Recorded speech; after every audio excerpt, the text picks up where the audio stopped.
விஜய் அவர்களுடைய பேச்சு ஒரு பாதி தேர்தல் வாக்குறுதி அப்படிங்கிறது கொடுத்த மாதிரியே இருந்தது. இலவசங்கள் அப்படிங்கிறது இல்லை அப்படின்னாலும் கூட அது நல்ல வாக்குறுதி. ஏன்னா பெருசா இப்பெல்லாம் இலவசங்கள் வேணும்னு நினைக்கிறவங்க பாதினா, இலவசம்லாம் வேண்டாம் அப்படின்னு நினைக்கிறவங்களும் பாதி பேர் இருக்காங்க. இலவசங்கள் இல்லாத ஒரு வாக்குறுதி அப்படிங்கிறது ஒரு வரவேற்கத்தக்கதுதான். பட் அதுல எனக்கு ரொம்ப குறிப்பா பிடிச்சிருந்த ஒரு விஷயம் என்னன்னா, மகளிர் உரிமை தொகை திமுக மாதிரி எல்லாத்துக்கும் தரேன் அப்படின்னு சொல்லிட்டு, உங்களுக்கு நான் அப்புறம் தகுதியை நிர்ணயிக்கிறேன் அப்படிங்கிற மாதிரி நான் செய்ய மாட்டேன்.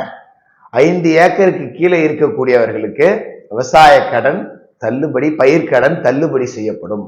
5 ஏக்கருக்கு மேல இருக்கிறவங்களுக்கு தள்ளுபடி செய்ய முடியுமா அப்படிங்கிற சாத்தியங்கள் ஆராயப்படும். சும்மா வாயால வட சொல்ல நான் எல்லாத்துக்கும் தள்ளுபடி பண்ணிடுவேன், நான் அறுத்து தள்ளி விடுவேன் அப்படின்னு திமுக மாதிரிலாம் பொய் வாக்குறுதியை கொடுக்காம எது சாத்தியமோ அதை பேசியிருக்கார் அப்படிங்கிறது உண்மையிலேயே ரசிக்கும்படியா இருந்தது.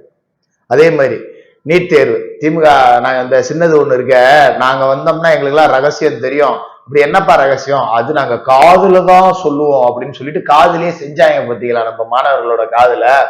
அது மாதிரிலாம் இல்லாம நல்ல வாக்குறுதிகள், சாத்தியமுள்ள வாக்குறுதிகளை மட்டும் சொல்லியிருந்தாங்க. பட் இதுல ரொம்ப முக்கியமா நமக்கு பிடிச்ச விஷயம் என்னன்னா, மாணவர்களை ஏமாத்தாம இது மாதிரி விவசாய குடும்பத்துல பிறந்த விவசாய பிள்ளைகளுக்கு, ஏழைகளுக்கு, அவர்களுடைய வீட்டு பிள்ளைகளுக்கு உயர்கல்வி இலவசம். இதை நம்ம இலவசம்னு எடுத்துக்க வேண்டியதில்லை, நாட்டிற்கான தேவை அப்படின்னு எடுத்துக்கலாம். அதனால இது இலவசங்கள் பட்டியலே வராது. கல்வி பொருளாதாரம் மேம்படணும். அப்ப இலவசமா கிடைக்க வேண்டியது என்ன அப்படின்னா சுகாதாரம், அடிப்படை வசதிகள், குடிநீர், சாலை வசதி, சாக்கடை வசதி, தெரு லைட் வசதி, கல்வி, இது எல்லாம் நல்லா கிடைக்குது அப்படின்னாலே அவங்க பொழப்ப அவங்க பார்த்துப்பாங்க அப்படிங்கிற ரீதியில அந்த வாக்குறுதி இருந்தது. மாணவர்கள் பொறியியல் கல்லூரி படிச்சாலும் அந்த செலவு அரசே ஏற்கும் அப்படின்னு சொல்றதெல்லாம் உண்மையிலேயே ஒரு நல்ல வாக்குறுதி அப்படிங்கிறதாதான் இருந்தது. விஜய் அந்த விஷயத்துல ரொம்ப தெளிவா பேசியிருந்தார். கிட்டத்தட்ட அந்த டெல்டா ஏடிஎம்கே நோக்கி போறதை உடைக்கிற மாதிரி பேசியிருந்தார். என்னன்னா, நெல் கொள்முதல் நிலையங்கள் முறையா சீரமைக்கப்படும். எவனும் மூட்டைக்கு லஞ்சம் வாங்க மாட்டான், மூட்டை ஏத்துறது இறக்கிறதுக்கு எவனும் காசு கேட்க மாட்டான்.